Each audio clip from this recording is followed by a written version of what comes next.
Okay, so we should be on page 3 here.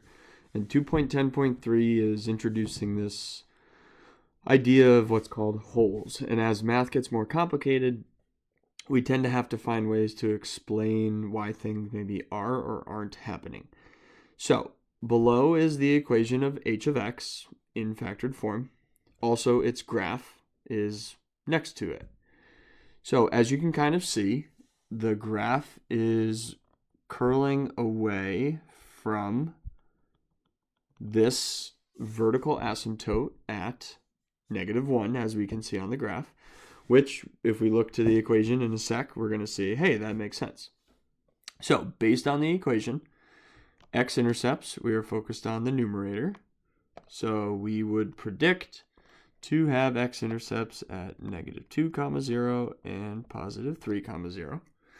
And if we look at the graph, we can see we definitely have that x-intercept at -2, but unfortunately, we're not seeing anything x-intercept here at +3. So also, we could say, okay, well, let's look at the vertical asymptotes, which means we're going to focus on the denominator of the fraction.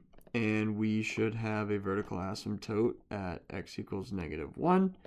And we should have a vertical asymptote at x equals +3. Once again, we look at the graph. Certainly, this line here at x equals -1, there clearly seems to be an asymptote. The graph is curling away from it. However, here at +3, the graph clearly isn't afraid of that line there because the graph is going through it here. So this is what we say occurs is a hole.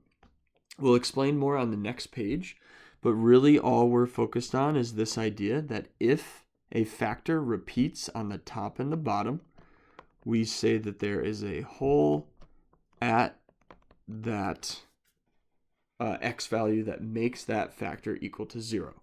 So once again, if there is a factor that repeats on the top and the bottom, we will say there is a hole at that x value.